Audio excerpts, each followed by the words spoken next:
नमस्कार दोस्तों, कैसे हो आप सब। आशा करती हूँ कि आप सभी ठीक ही होंगे। मैं डॉक्टर शालिनी आले, होम्योपैथी कंसल्टेंट, आप सभी का बहुत बहुत स्वागत करती हूँ। दोस्तों, आज हम बात करेंगे एंजाइटी डिसऑर्डर के बारे में। तो ये वीडियो बहुत ही इम्पॉर्टेंट होने वाला है। इस वीडियो को आप एंड तक ज़रूर देखिएगा और बने रहिएगा मेरे साथ इस वीडियो के अंत तक। तो अब हम एंजाइटी डिसऑर्डर को स्टार्ट करते हैं। तो दोस्तों, एंजाइटी डिसऑर्डर होता क्या है कि यह एक नॉर्मल और हेल्दी इमोशन होते हैं किसी ह्यूमन बीइंग के, लेकिन यह इमोशन डेंजरस स्थिति में तब पहुंच जाते हैं जब किसी पर्सन को कोई डेंजरस सिचुएशन का सामना करना पड़ता है, तो वह इस डेंजरस सिचुएशन के प्रति अपना रिएक्शन देता है, एक्शन के प्रति रिएक्शन देता है। तब वह इस सिचुएशन से फाइट करता है या फिर झटपट कोई ही तुरंत ही कोई रिएक्शन देता है। तो इसे कहते हैं एंजाइटी डिसऑर्डर। और यह एंजाइटी डिसऑर्डर मेंटल डिसऑर्डर की एक टेंडेंसी होती है। तो इस तरह से ये एक मेंटल डिसऑर्डर है और इसमें हमको सिम्टम्स दिखाई देते हैं किसी व्यक्ति में कि उसे फियर रहेगा, उसे अनवांटेड वरीनेस रहेगी, स्ट्रेस रहेगा, उसको अप्रहेंसिव सिम्टम्स आएंगे और इसके अलावा उसे नर्वसनेस रह सकता है। तो ये सभी सिम्टम्स एंजाइटी डिसऑर्डर के व्यक्ति में देखने को मिलते हैं। तो दोस्तों, anxiety disorder mild to moderate हो सकते हैं, लेकिन इसके सिम्टम्स जब सीवियर कंडीशन में पहुंच जाते हैं तब यह फिजिकली किसी व्यक्ति को अफेक्ट करने लग जाते हैं। जैसे कि उसका बीपी अचानक से राइज हो जाता है, उसे बहुत ज़्यादा फियर होने लग जाता है, स्ट्रेस हो जाता है, टेंशन हो जाता है।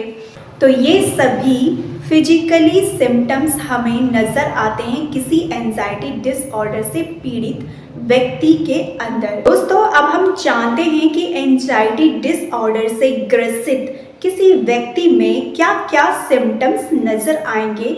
तो उसमें सिम्टम्स नज़र आता है कि उसे नाइटमेयर आते हैं, उसकी लेक ऑफ कंसंट्रेशन हो जाता है, डिफ़िकल्टी इन कंसंट्रेशन रहेगा, मेंटल इरिटेशन रहेगा व्यक्ति को, उसको नर्वसनेस रहेगा, फियर रहेगा, अनवांटेड वरीनेस रहेगा। इसके अलावा डिफ़िकल्टी इन ब्रीदिंग रहेगी, इंक्रीज हार्ट रेट रहेगी, इंक्रीज स्वेटिंग होगी, रैपिड ब्रीदिंग रहेगी, डिफ़िकल्टी इन कंसंट्रेशन मैंने पहले बता दिया है। पर्सन की रैपिड ब्रीदिंग होगी, शॉर्टनेस ऑफ ब्रीथ रहेगी और डिजीनेस रहेगा, उसमें इंक्रीज हार्ट रेट रहेगी, इंक्रीज स्वेटिंग होगी, उससे पेनफुल थॉट्स रहेंगे, उसके पेशेंट को इंसोम्निया भी रहेगा। तो ये सभी सिम्टम्स लक्षण हमें किसी एंजाइटी डिसऑर्डर से पीड़ित व्यक्ति के अंदर दिखाई देंगे। अब हम जानते हैं दोस्तों एंजाइटी डिसऑर्डर की कुछ होम्योपैथी मेडिसिन जो कि स्पेसिफिक लक्षणों को देखते हुए दी जाती है। पहली हमारी मेडिसिन है एकोनाइट। इस मेडिसिन को उन पेशेंट को रिकमेंड करना चाहिए जिसे कि फियर ऑफ डेथ रहता है, विथ पल्पिटेशन रहेगी और साथ में शॉर्टनेस ऑफ ब्रीथ रहेगी। तो ये लक्षण हमें दिखाई देंगे एकोनाइट के पेशेंट में। तो हम इस मेडिसिन को देंगे 30 पोटेंसी में, एक दिन में 2 बार, इसकी 4 गोली सुबह और शाम को। तो यह बहुत ही इफ़ेक्टिव रिजल्ट देगी आपको, बहुत ही अच्छा रिजल्ट देगी आपको। हमारी सेकंड बेस्ट मेडिसिन है आर्सेनिक एल्बम। इस मेडिसिन का उपयोग तब किया जाता है जब किसी पेशेंट में फियर ऑफ डेथ या इलनेस देखा जाता है, साथ में उसे एंजाइटी रहेगी और वह बहुत ही फास्टिडियस रहेगा। तो ऐसा उसका नेचर रहेगा। तो इस तरह के नेचर वाले, इस तरह के सिम्टम्स में, लक्षणों में हम देते हैं उसे आर्सेनिक एल्बम 30 को सुबह शाम इसकी 4 गोली को, तो ये बहुत ही अच्छा रिज़ल्ट देगी, बहुत ही वंडरफुल रिज़ल्ट देगी इस तरह के पेशेंटों में। थर्ड मेडिसिन है एंजाइटी डिसऑर्डर की, वो है कैलकेरिया कार्बोनिका।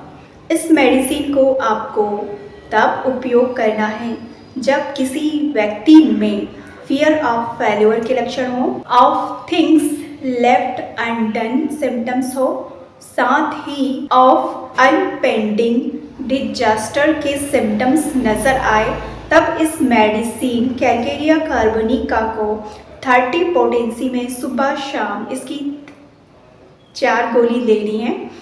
तो यह आपको बहुत ही अमेजिंग रिजल्ट देगी। हमारी फोर्थ और लास्ट मेडिसिन है, वो है जेलसीमियम मेडिसिन। इसको एंजाइटी डिसऑर्डर के उन पेशेंट को देना चाहिए जिसे कि बहुत ज़्यादा फियर रहता है क्राउड का, किसी पब्लिक स्पीकिंग का, उससे फियर रहता है फॉलिंग का। तो ये सभी फियर होते हैं जेलसीमियम के पेशेंटों में। इस मेडिसिन को 30 पोटेंसी में इसकी 4 पिल्स लेनी है हमें सुबह शाम। तो ये आपको बहुत ही वंडरफुल अमेजिंग रिजल्ट देने वाले हैं, इसे ज़रूर यूज़ कीजिएगा। तो ये थी हमारी 4 मेडिसिन जो कि बहुत ही इफ़ेक्टिवली वर्क करती है एंजाइटी डिसऑर्डर के सिम्टम्स में। तो आप मिलती हूँ आप सभी से इसी तरह के नॉलेजफुल वीडियो में। फ्रेंड्स, आप इस वीडियो में लाइक कर सकते हैं, कमेंट भी कर सकते हैं और इसको शेयर भी कर सकते हैं, और साथ ही मेरे चैनल को सब्सक्राइब भी कर सकते हो। यदि आपने चैनल सब्सक्राइब नहीं किया है तो कर लीजिए, और साथ में नोटिफिकेशन बेल आइकॉन भी आप प्रेस कर दीजिए। तो मिलती हूँ आप सभी से इसी तरह के नॉलेजफुल इंफॉर्मेटिव वीडियो में। तब तक के लिए आपसे अलविदा लेती हूँ। नमस्कार, धन्यवाद, टेक केयर, जय हिंद।